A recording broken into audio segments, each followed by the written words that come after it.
Hi, we are back in the next part. In the previous part, I was speaking about Davy Jones. Davy Jones is this monstrous dude that turned monstrous because of love gone wrong in the movie Pirates of the Caribbean, the second one, Dead Man's Chest.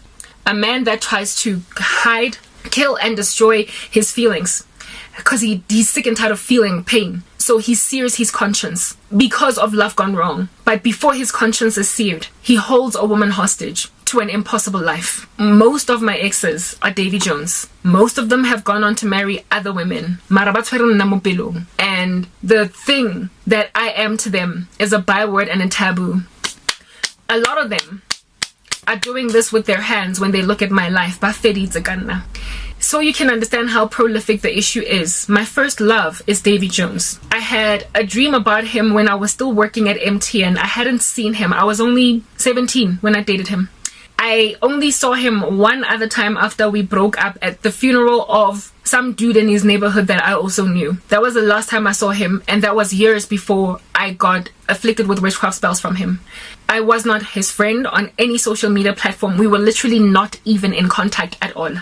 He was still he was still thinking about me. When he was only 19 and I was 17, and he decided when he was now in his mid-20s to his late 20s that I can't stop thinking about God, like literally all those years down the line. And out of the blue, in another part of the planet from him, having not seen him in over a decade. He then decided that before I'm going to make sure Karabo does not marry. When I was working at MTN, I got a dream of this guy.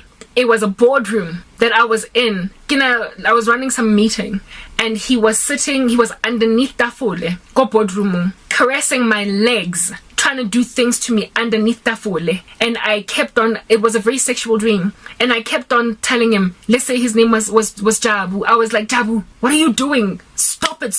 And I kept on hitting my concentrate on meeting. I couldn't concentrate in the meeting because he was seducing me from Kamuta Satafule. And among the people in the dream that was in my meeting was his wife, and she could see that her husband was under the table, that her husband was busy stroking my legs, and she just sat there, and there was nothing she could do about it. I didn't understand that dream at the time. When eventually I woke up, I realized that this dude put witchcraft on all of my life, period, especially my career. Decent in society, that any man will ever love, and that I will ever have men trying to flirt and seduce me. Men that are held to women in engagements or marriages, and so I can never ever truly be a wife, but I will ever be a mistress. This dude's witchcraft was to stumble my career. 10 years ago. It was to stumble my career and to make sure that in romance I will always be a side piece or a mistress, and that I will always be at the bane of the existence of basadi, babanabana. That I will always be somebody that makes women of other men very unhappy, but they will not be able to do anything about it because they will want to hold on to banababona, even if it means that they just have to settle with their man is cheating. This woman in the dream, his wife in waking life, was so unhappy and so aware of the affair, yet doing nothing, that even when I was busy telling him, leave me alone, I'm in a meeting, and on top of that your wife is right there, that was just that one guy. It is no wonder, therefore, that namhlanje akishelwe handle ke banna ba etsang sense for me. Like a man that is single, never been married, the two of us come together in Christ and we love one another all the way into eternity. I am being wrestled, hassled, and afflicted by married men that are constantly trying to slide into my DMs, or men in relationships, men that are divorced, men that are whatnot. And guys, the first dude that I allowed to come into my life when I was in Christ, I believed he was a Christian. He was single, or at least he presented to himself the status of single. But I later came to learn unali busy with a whole bunch of chicks, but he fell in love with me because he liked my Christianity, and he was busy speaking Christianese. The Lord knew what he was, and he scooted him out of the way.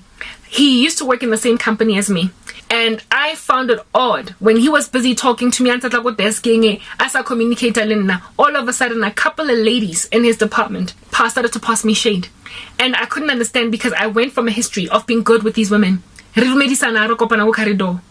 now that this guy's always got re-exchange notes, for attitude. When I asked him, what's going on? Why this chick? Why refuel alisona? Why kinelo alisona? Why mina aliso? He was like, I know they like me, they have a crush on me.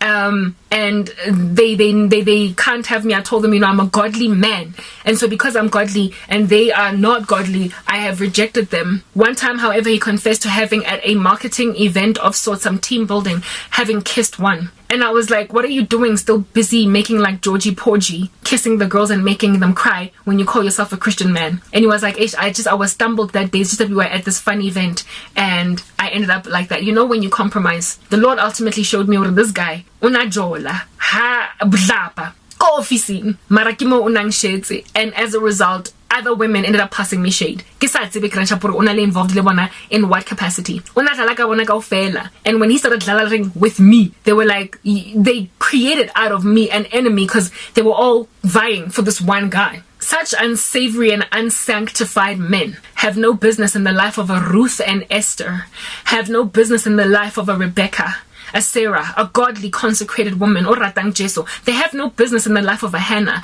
But these guys want Abigail. These guys want the daughters of God because they are greedy. That was the first dude to worm his way into my space, but God got me out of that real fast. The most recent guy, Otlileng, that became my fiance, the Lord showed me that after Akopana Linna, he was in the business of going holo. I had a dream of, yes guys, I'm looking at the time, I got a dream of a woman naked. Let's go into the next video.